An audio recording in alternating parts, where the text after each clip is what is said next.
ओम अज्ञानतिमिरान्धस्य ज्ञानाञ्जनशलाकया चक्षुरुन्मिलितं येन तस्मै श्रीगुरवे नमः। श्रीचैतन्यमनोभीष्टं स्थापितं येन भूतले स्वयं रूपा कदा मह्यं ददाति स्वपदान्तिकं। वन्देऽहं श्रीगुरो श्रीयुतपदकमलं श्रीगुरून् वैष्णवांश्च श्रीरूपं साग्रजातं सगणरघुनाथान्वितं तं सजीवं साद्वैतं सावधूतं परिजनसहितं कृष्णचैतन्यदेवं श्रीराधा कृष्णपादान् सगणललिता श्रीविशाखान्वितांश्च। हे कृष्ण करुणा सिंधु दीनबंधु जगत्पते गोपेश गोपिकाकांत राधाकांत नमस्तुते। तप्त कांचन गौरांगी राधे वृंदावनेश्वरी वृषभानुसुते देवी प्रणमामि हरिप्रिये। वाञ्छाकल्पतरुभ्यश्च कृपा सिन्धुभ्येव च पतितानां पावनेभ्यो वैष्णवेभ्यो नमो नमः। जय श्री कृष्ण चैतन्य प्रभु नित्यानंद श्री अद्वैत गदाधर श्रीवासादि गौर भक्तवृंद। हरे कृष्णा कृष्ण कृष्ण हरे हरे हरे राम राम राम।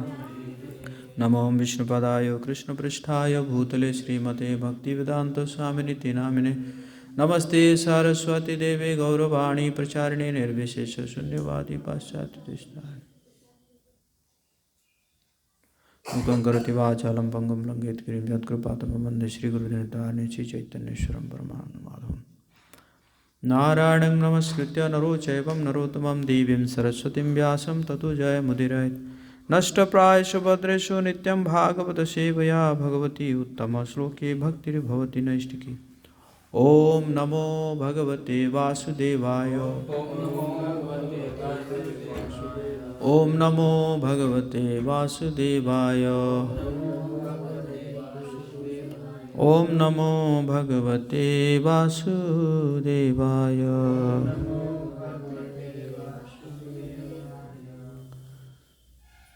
श्रीमद् भागवतम कक्षा में आए हुए सभी भक्तों का हम हार्दिक स्वागत करते हैं। और आज हम श्रीमद् भागवतम के पहला स्कंद के 18वें अध्याय के 38, 39 और 38, 39, 40, 41 ये 4 श्लोक करेंगे, क्योंकि 38 से बहुत छोटा छोटा परपट है। 41 श्लोक हम विशेष रूप से चर्चा करेंगे। तो 41 नंबर श्लोक को हम रिपीट करेंगे। उससे पहले मैं 38, 39, 39 और 40 को मैं पढ़ लेता हूँ।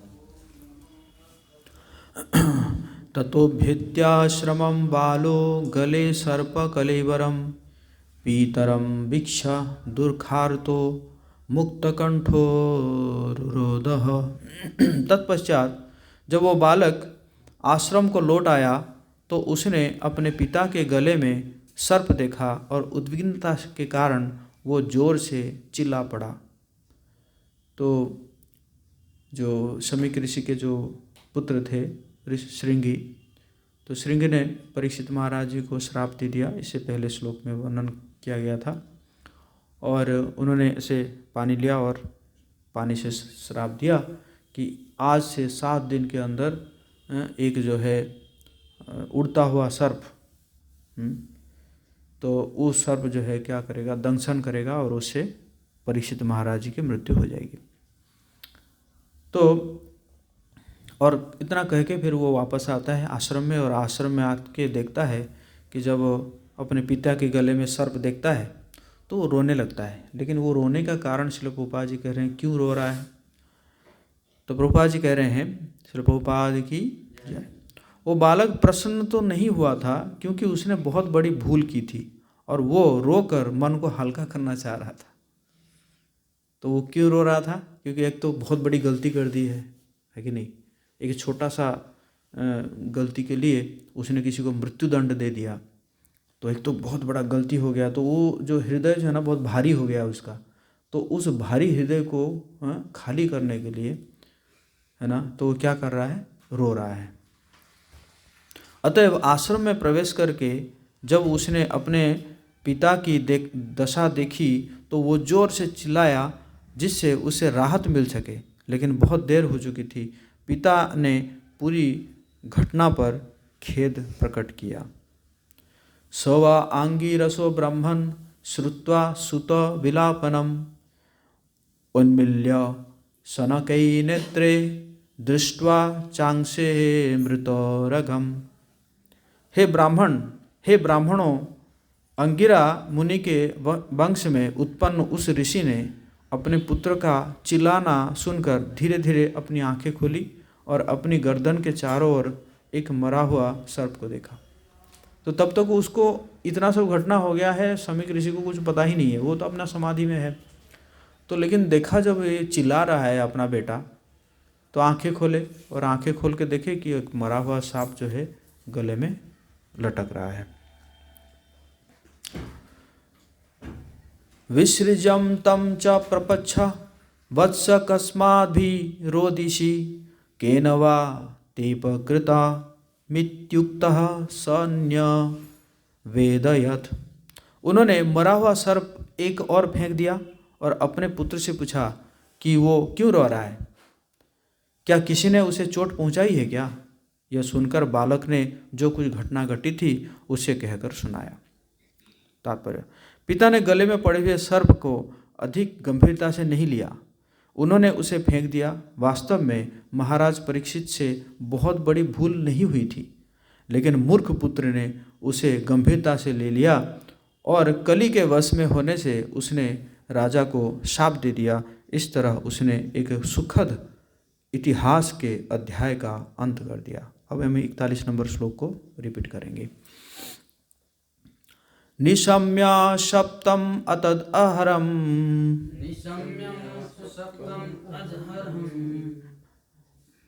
ओके, इसे बड़ा श्लोक है।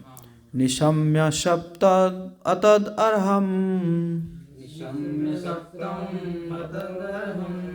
नरेन्द्रम स ब्राह्मणो नात्मजमभ्यनंदन।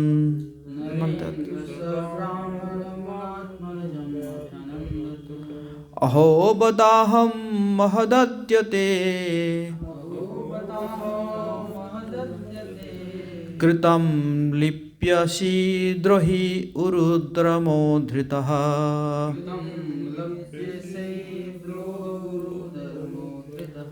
निशम्य सप्तम अतत् अर्हम् इंद्रम्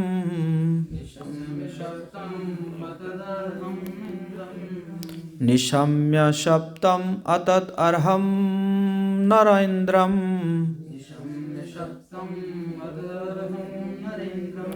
स ब्राह्मण ऋषिः आत्मजम् अभ्यनन्दत्।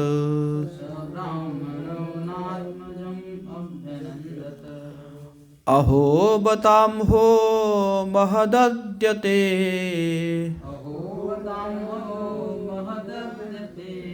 कृतम् अल्पीयसि द्रोहे उरुदं धृतः।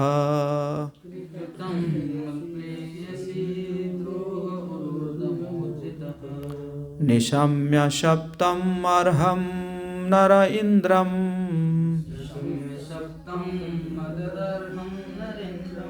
स ब्राह्मणो नात्मजमभ्यनन्दत।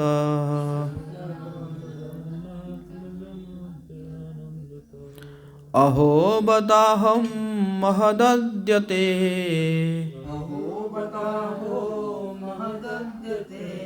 कृतं अल्पीयसि द्रोह उरुद्रमोधृतः।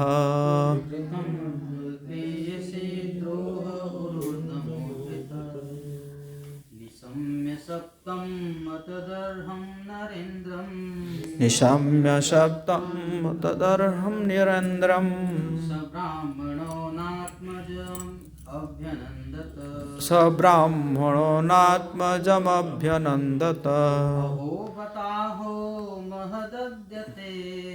अहो बताम्हो महदद्यते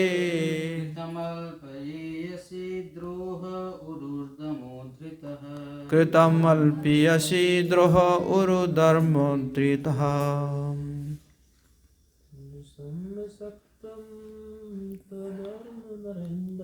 निशम्य सप्तम् अदहं नरेन्द्रम्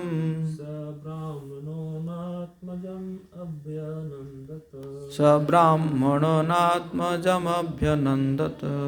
अहो बतां हो महदद्यते अहो बतां हो महदद्यते कृतमप्यसि द्रोहरुदमुद्रितः। कृतम् अल्पीयसि द्रोह उरुद्रमोधृतः।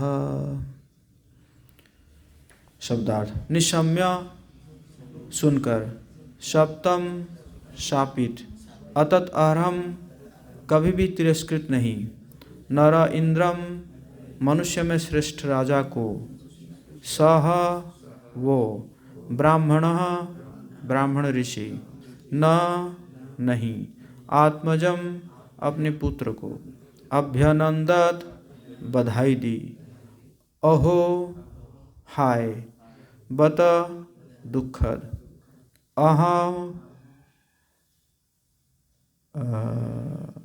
पाप, महत बड़ा, अद्य आज, ते तुम्हारा, कृतम किया गया, अल्पीयसी नगण्य क्षुद्र, द्रोहे अपराध, उरुहु बहुत बड़ा, दमः दंड, धृतः दिया गया।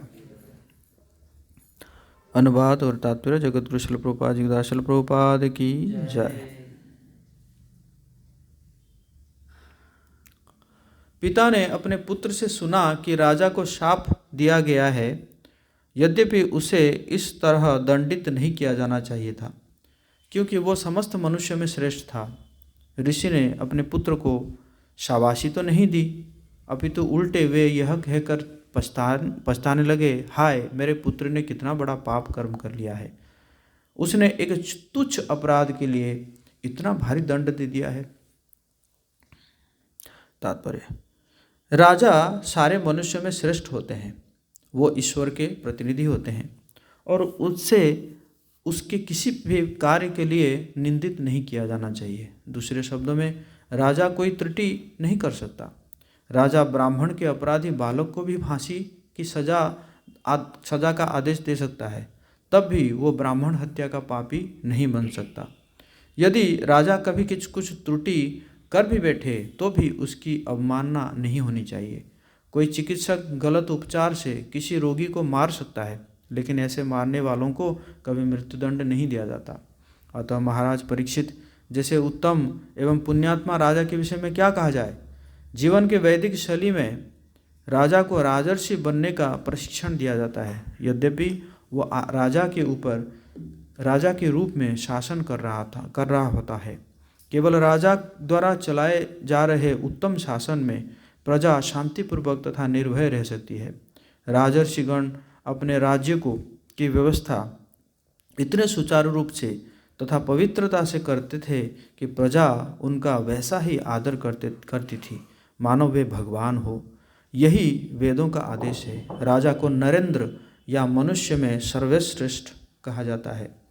तो फिर महाराज परीक्षित जैसे राजा को किस तरह एक अनुभवहीन गर्भ से फूला ब्राह्मण बालक अपमानित कर सकता है, भले ही उसे योग्य ब्राह्मण का तेज क्यों न प्राप्त हो चुका हो। क्योंकि शमीक ऋषि एक अनुभवी श्रेष्ठ ब्राह्मण थे, अतएव उन्होंने अपने इस अधम पुत्र के कार्यों का समर्थन नहीं किया, अपितु अपने पुत्र के किए हुए पर वे पश्चाताप करने लगे। सामान्य नियम के अनुसार राजा श्राप की सीमा से परे होता है, तो फिर महाराज परीक्षित जैसे उत्तम राजा के विषय में क्या कहा जाए।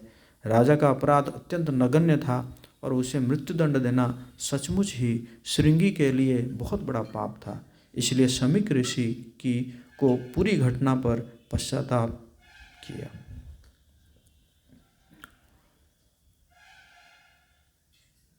निशम्य सप्तमदर्ह नरेन्द्रम स ब्राह्मणो नात्मजमभ्यनंदत अहो बताम महदद्यते कृतम अल्पीयसी द्रोह उरु धर्मो धृतः। पिता ने अपने पुत्र से सुना कि राजा को शाप दिया गया है, यद्यपि उसे इस तरह दंडित नहीं किया जाना था।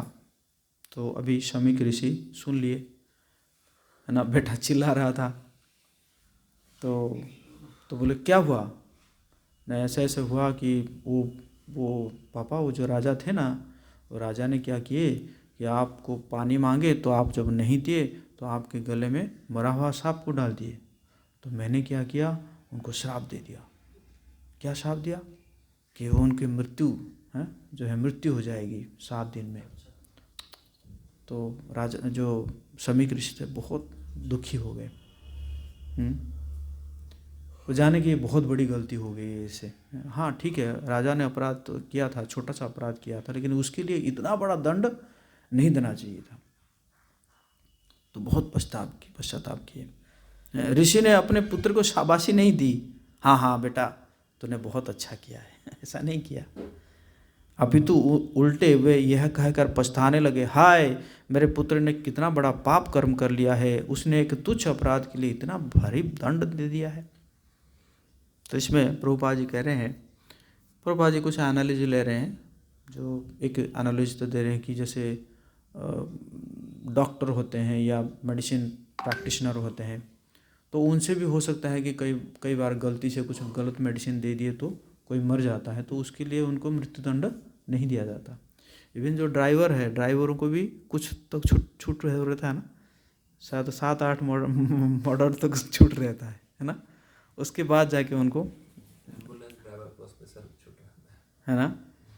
तो जो भी है, तो जब इस प्रकार के सिचुएशन में जब उनको इतना बड़ा दंड नहीं दिया जा रहा है, प्रभुपाद जी कह रहे हैं, है ना, और तो फिर ये क्या है, प्रभुपाद जी कह रहे हैं इवन राजा जो है, कोई अगर ब्राह्मण का बालक अगर कोई गलती करता है उसको भी फांसी भी दे सकता है ना, फांसी का सजा भी दे सकता है, उसके लिए भी उसको मतलब पाप नहीं लगेगा। तो फिर परीक्षित महाराज जी का क्या कहा जाए, इतने बड़े धर्मात्मा, इतने बड़े राजा है, और मतलब कितने बढ़िया, इवन भगवान का प्रतिनिधि, राजा को जो है क्या माना जाता है, भगवान जी का प्रतिनिधि माना जाता है। तो इस प्रकार नहीं देना चाहिए था। तो बेसिकली जो लीडर होते हैं, मतलब लीडर का एक गुण होना चाहिए कि he should not be independent. जो भी लीडर है वो कभी भी इंडिपेंडेंट नहीं होना चाहिए। जैसे अगर ऐसा हुआ था, श्रृंगी ऋषि को पता चला, तो उसको आके क्या करना चाहिए था, पिताजी से डिस्कस करना चाहिए था ना, कि आके पूछता कि ठीक है चलते हैं, हम पिताजी से डिस्कस करते हैं। पिताजी से आके पूछता कि पिताजी ऐसे से हुआ है, तो क्या करना चाहिए, उसको श्राप दे देना चाहिए था क्या, है कि नहीं। बट उसने जो है कोई डिस्कशन नहीं किया, बल्कि वो क्या कह रहा है, वो कह रहा है कि भगवान कृष्ण चले गए हैं, इसलिए ये भार जो है मुझे लेना पड़ेगा, दंड देने का भार, क्योंकि भगवान कृष्ण चले गए हैं, मतलब वो अपने ऊपर ले लिया है कि मुझे अब करना चाहिए, मुझे दंड देना चाहिए। तो ये क्या हो गया, वो इंडिपेंडेंट हो गया, है ना। तो इसलिए लीडर जो है, मतलब लीडर अपने आप को प्रेजेंट नहीं करता है, बल्कि रिप्रेजेंट करता है।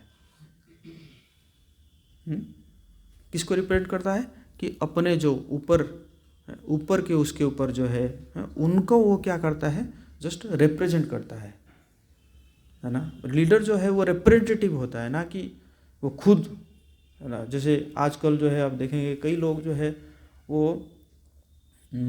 सेल्फ क्रिएटेड गुरु कि नहीं, खुद गुरु, अरे तुम्हारा गुरु कौन है, हमें क्या गुरु की आवश्यकता है। कई लोग तो गुरु को त्याग भी देते हैं, नहीं वो गुरु जो है ना उनका दिमाग खराब हो गया है ना। तो ये जो है लीडरशिप का क्वालिटी नहीं है ना। लीडर मतलब क्या है कि उसको रिप्रेजेंट करना चाहिए ऊपर के, है ना, और बार बार जो सलाह लेना चाहिए। जैसे एक हमारे इस्कॉन में जब प्रभुपाद जी चले गए थे तो बड़ा वो हो गया था उस समय, है ना, स्थिति खराब हो गया था, मतलब सबको एक लाइन में आने के लिए बहुत समय लगा। तो ऐसे चौपाटी मंदिर जो है ना, वो भी पहले इस्कॉन में नहीं था चौपाटी मंदिर, लेकिन एक बार जो है जलने से राधान स्वामी महाराज सबको बुला के मीटिंग बुला के कहे कि मतलब सब कुछ ठीक चल रहा था, मतलब प्रचार हो रहा था, विग्रहों की सेवा भी हो रहा था, संकीर्तन हो रहा था, सब कुछ सब सही चल रहा था। लेकिन उन्होंने एक बार जो है सबको बुलाए, जो भी वहाँ पे लीडर थे सबको बुला के बोले कि ऐसा करना चाहिए हमें, इस्कॉन में जो है इस्कॉन में जाना चाहिए, इस्कॉन के पास साथ जाना चाहिए।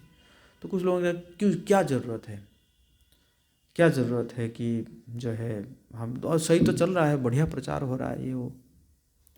तो महाराज कहा नहीं, अभी तो आप लोग मुझे ही हेड समझ रहे हैं, लेकिन मुझे भी किसी की आवश्यकता है कि मुझे भी किसी के आश्रय की आवश्यकता है। मैं भी किसी से एसोसिएशन लूँगा, मैं भी किसी से सलाह लूँगा, किसी से, है ना, मतलब किसी से परामर्श लूँगा। तो वो मेरे साथ नहीं है अभी। तो इसलिए मैं चाहता हूँ कि मैं भी जो है अपने गुरु भाई के साथ डिस्कशन करूँ, है ना, उनके आश्रय में रहूँ। तो फिर सब लोग कन्विंस हुए, फिर जो है वो हुआ, है ना। इवन श्रील प्रभुपाद जी भी जो जीबीसी बनाए, तो जीबीसी बना के प्रभुपाद जी इंडिपेंडेंटली कोई डिसीजन नहीं देते थे।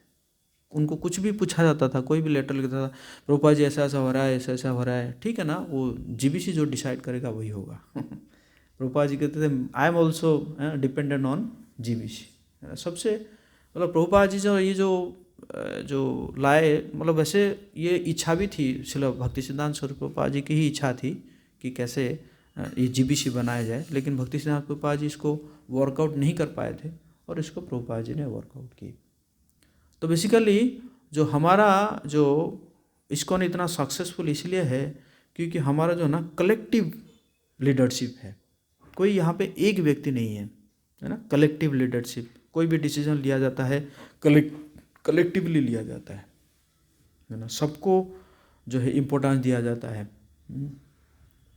कई बार ऐसा होता है कि अभी जैसे एक मीटिंग हो रहा था रांची में, तो चला कि ये जो लीडरशिप मीटिंग है ये साल में 2 बार होना चाहिए कि 1 बार होना चाहिए। तो एक व्यक्ति जो है वो उठा लिया कि 1 बार होना चाहिए लेकिन बाकी सारे लोग थे 2 बार होना चाहिए, है ना। तो वही एक व्यक्ति जो उठाया 1 बार होना चाहिए। तो उसको पूछा गया कि क्यों, आपका क्या विचार है, आप क्यों कह रहे हैं 1 बार होना चाहिए। तो उसने कहा कि लीडर्स जो है वो बहुत सारे चीज़ में इन्वॉल्व रहते हैं और 2 बार आना ये प्रैक्टिकल नहीं है।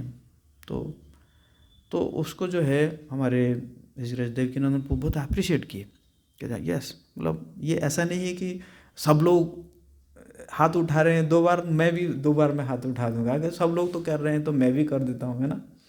बट उसको जो है उसको अप्रिशिएट किया गया, उसको इंस्पायर किया गया, डिसीजन लिया गया वही, क्योंकि मेजोरिटी तो था 2 बार होना है, बट उसको क्या किया गया, अप्रिशिएट किया गया, है ना। तो this is called collective leadership. And इससे पता चलता है कि हमारे जो कहीं पे भी लीडरशिप जो है वो इंडिपेंडेंट नहीं है, जो भी डिसीजन है वो कलेक्टिवली लिया जाएगा। और हम कोई भी जो है इंडिपेंडेंट नहीं है, मतलब ऑलवेज जो है वो किससे डिपेंडेंट है, अपर, है ना, अपर से भी डिपेंडेंट है। वो लोकल भी जो डिसीजन लिया जाता है लोकली भी वो किया जाता है। इसमें बहुत सुंदर एक स्टोरी आता है कि एक बार जो है एक गुरु किसी गांव में गए थे। तो गांव गए और रहे, हफ्ता 10 दिन 15 दिन रहे। तो उसके बाद फिर वहाँ के कुछ लोग प्रभावित हुए, तो 2 शिष्य बने उनके। तो 2 शिष्य बने तो उनको दीक्षा दे दिए। दे के गुरु ने क्या किया, दोनों को एक एक मुट्ठा जो है मुट्ठी सीड दिया, बीज दिया कि भाई दोनों को दिया, बोला कि इसको मैं कभी आऊँगा ना, इसको संभाल के रखना। तो गुरु फिर आए, अपना बाकी जगह में प्रचार करते करते 10-15 साल के बाद गए। तो जाके पहुँचे, देखे कि अच्छा चल रहा है। तो बोले, तो शिष्य को बुलाए, एक शिष्य को बुला के बोले कि मैंने कुछ सीड दिया था, बीज दिया था उसको रखने के लिए। तो ना, हाँ गुरु मैंने तो रखा हूँ। तो गया लेकर आया, तो पूरा एकदम लाल कपड़े में एकदम लगा, पूरा एकदम वो किया हुआ था। उसको धीरे धीरे खुला अंदर देखा गया तो पूरा धूल बन गया था 10-15 साल तो कहाँ रहेगा सीड, है ना, पूरा धूल बन गया था। बोला देखिए गुरुदेव मैं तो रखा था, वो धूल बन गया तो क्या कर सकता हूँ मैं। तो गुरुदेव जो है दूसरे शिष्य को बुलाए, बोला मैंने कहा था कि आपको कुछ सीड दिया था ना रखने के लिए, बीज दिया था रखने के लिए ना। हाँ गुरुदेव हाँ है तो, लेकिन आपको उसके लिए आना पड़ेगा मेरे साथ। तो गुरुदेव गए। तो जब गए तो उसने दिखाया एकदम बहुत बड़ा खेती है और बहुत जो है फसल है। बोला गुरुदेव आपका सारा सीड ये है ना। तो कहने का मतलब है, मतलब also we should be independently thoughtful, है ना। मतलब ये नहीं है कि जो है गुरुदेव ने जो दे दिया है हम उसको रखेंगे, मतलब क्या करेंगे हम उसको, उसका प्रिंसिपल रख के, हाँ डिटेल्स को हमें थोड़ा सा और देखना पड़ेगा, है ना। जैसे प्रभुपाद जी को 2 ही सीड मिला था देखा जाए तो। श्रील भक्ति सिद्धांत प्रभुपाद जी 2 इंस्ट्रक्शन दिए थे। एक इंस्ट्रक्शन क्या दिए थे कि आप जो है पाश्चात्य देश में प्रचार करना है, एक बीज था। दूसरा बीज था कि आपको जो है जब भी आपको पैसा मिले तो आपको जो है किताब है प्रिंटिंग करके छापना, जो है डिस्ट्रीब्यूट करना है। 2 ही बीज मिला था, लेकिन वही 2 बीज के कारण आज देखिए पूरा जो है इस्कॉन मूवमेंट चल रहा है, और वो मूवमेंट जो है आज 10,000 साल तक और भी चलेगा। जैसे जो है इसमें बताया गया है, ये ब्रह्म नारदीय पुराण में बताया, नहीं ब्रह्मांड पुराण में बताया गया है। तो कहने का मतलब है कि जो इंस्ट्रक्शन मिला है उस इंस्ट्रक्शन को हम कैसे, उसका प्रिंसिपल को हम रखेंगे और डिटेल्स को हम चेंज कर सकते हैं, है ना। जैसे फॉर एग्जांपल आप देखेंगे कि प्रभुपाद जी भी, जैसे जो सन्यास का रूल है ना, सन्यास का रूल है कि समुद्र पार नहीं होना चाहिए, है ना। ये जूता चप्पल नहीं पहनना चाहिए, है कि नहीं। तो इसी प्रकार सिला हुआ कपड़ा नहीं पहनना चाहिए, इसी प्रकार कई प्रकार के रूल है ना। लेकिन हमारे भक्ति सिद्धांत सरस्वती प्रभुपाद जी जो है वो उस समय सबसे महंगी कार में घूमते थे है ना। मतलब देखा जाए तो उस समय शायद पूरे इंडिया में 2 ही कार था ऐसे, जिसमें एक कार भक्ति सिद्धांत प्रभुपाद जी के पास था, है ना। क्यों? क्योंकि प्रिंसिपल ये है कि प्रचार करना है। प्रिंसिपल ये है कि हमें चीज़ों से आसक्त नहीं होना है, बल्कि हमें कृष्ण से आसक्त होना है और कृष्ण की परिवार को बढ़ाने में आसक्त होना है। तो इसी कारण वो करते थे, और उसी से प्रभुपाद जी ने भी उसी से शिक्षा लेकर प्रभुपाद जी जो है समुद्र पार हुए, 14 बार जो है क्या किए, पूरे ब्रह्मांड में भ्रमण किए, है ना। और एक सन्यासी को जो है शादी अटेंड नहीं करना चाहिए, है ना। बट प्रभुपाद जी क्या किए, शादी कराए प्रभुपाद जी शादी कराए। जब देखे प्रभुपाद जी कि वहाँ पे क्या कर रहे हैं, जो बॉयज़ एंड गर्ल्स जो है वो साथ में रह रहे हैं, है ना, साथ में रह रहे हैं। तो प्रभुपाद जी जब वो भक्त बने तो प्रभुपाद जी ने कहा कि देखो ये बहुत गलत बात है साथ में रहना ना। तो बोले कि प्रभुपाद जी क्या करना चाहिए, तो आपको शादी करना चाहिए। तो वो क्या होता है, शादी क्या होता है तो फिर प्रभुपाद जी जो है वहाँ पे उनको साड़ी पहना है, साड़ी पहना है, धोती पहना है, सिखाए कैसे धोती पहनना चाहिए, कैसे साड़ी। तो जानते नहीं थे, वो तो सब एकदम ड्रेस पहनने वाले है कि नहीं। तो साड़ी तो वहाँ पे मिलता भी नहीं था उस समय साड़ी। तो साड़ी एकदम जैसे प्लेन कपड़ा लेकर, है ना, उसी से साड़ी पहनाते थे, धोती पहनाते थे, पहना के फिर शादी कराना सिखाए। तो इसी प्रकार जो है, और ये काम भी जो है ना वो आचार्य लोग ही कर सकते हैं, ना। मतलब हम कहेंगे कि हम भी जो है कुछ ऐसे कर ले, तो उसके लिए हमें क्या करना पड़ेगा, हमें जो है परामर्श करना पड़ेगा। हम अपने जो अथॉरिटी से हम क्या ऐसे हम कर सकते हैं क्या, है ना। तो इसी प्रकार करके जो है होना चाहिए। तो बेसिकली इस श्लोक में यही था कि लीडर जो है उसको इंडिपेंडेंट नहीं होना चाहिए, बल्कि उसको जो है क्या होना चाहिए, डिपेंडेंट होना चाहिए, अपने गुरु वर्ग के ऊपर डिपेंडेंट होना चाहिए, हमेशा जो है कंसल्ट करना चाहिए, पूछना चाहिए कि क्या करना चाहिए मुझे। तो दिस इज़ ऑल्सो कनेक्टिविटी, इसको भी कनेक्टिविटी कहा जाता है ना। हम जितना कनेक्टिविटी हमारा रहता है तो उसी हिसाब से हम भी भगवान के प्रति साथ भी हमें कनेक्टिविटी रहता है ना। जैसे अगर आप देख रहे हैं यहाँ पे पंखा चल रहा है या लाइट जल रहा है, तो इसका भी कनेक्टिविटी किसके साथ है, जहाँ पे हमारा बिजली पावर हाउस में जो है हो रहा है ना, उसके साथ कनेक्टिविटी है तभी ये जल रहा है।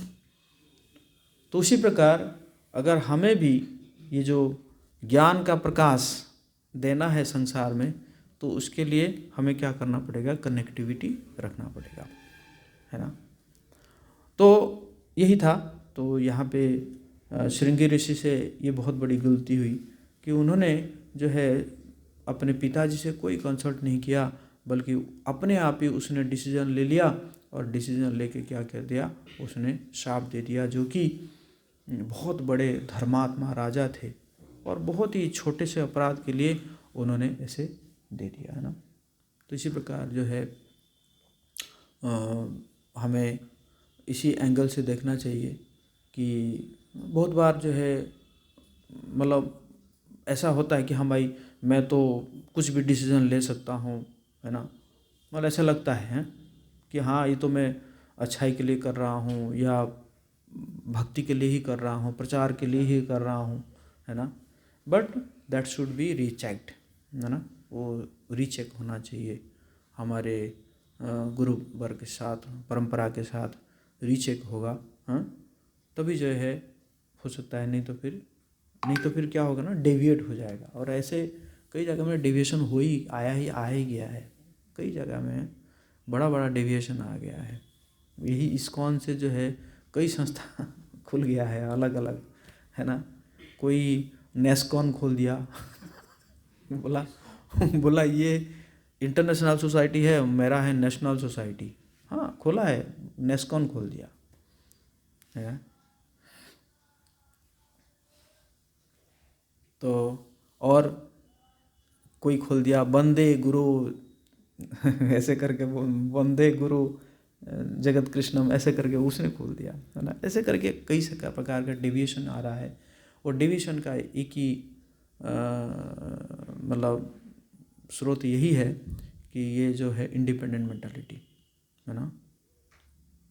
गुरु वर्ग से कोई भी कुछ भी हो, हाँ, हमें क्या करना चाहिए, कुछ भी समस्या हो सकता है कि बहुत ज़्यादा समस्या हो, सॉल्व नहीं हो रहा है, फिर भी क्या करना चाहिए, टॉलरेट करना चाहिए, टॉलरेट करना चाहिए। समय आएगा सॉल्यूशन निकलेगा, है ना। और सॉल्यूशन निकलता है कि नहीं। जैसे प्रभुपाद जी ने कितना टॉलरेट किए, जो जुहू में 7-8 साल तक प्रभुपाद जी इंतज़ार किए भगवान के ऊपर डिपेंडेंट होकर। नहीं तो फिर अगर, और बाकी शिष्य तो कह रहे थे कि प्रभुपाद जी छोड़ देते हैं ज़मीन को, इतना कौन लड़ाई करेगा, वैसे तो ज़मीन भी इतने इंटीरियर में है। उस समय ज़मीन जो है इतना फ्रंट में नहीं था, जुहू जो है ना, उस समय जुहू में इतना मतलब वो भी नहीं था, पॉपुलेशन भी नहीं था। तो वो कह रहे थे, लेकिन प्रभुपाद जी ने कहा नहीं। तो ऐसे करते फिर आज जो है देखा जाए तो सबसे पॉश एरिया है जुहू, है ना। तो इसी प्रकार वेट करना चाहिए और साथ साथ जो है सिचुएशन के साथ टॉलरेट करके रहना चाहिए और हमेशा परामर्श लेना चाहिए, ना कि जो है हम अलग हो जाए। चलिए यहाँ पे कोई फ्रीडम नहीं है, हम चलो अलग हो जाते हैं तो यही था आज के ये श्लोक में, बेसिकली मैसेज यही था। हरे कृष्णा कृष्ण कृष्ण हरे हरे, हरे राम राम राम हरे हरे। जगत गुरु श्रील प्रभुपाद की जय। श्रीमद् भागवतम महापुराण की जय। निताय गौर सीता।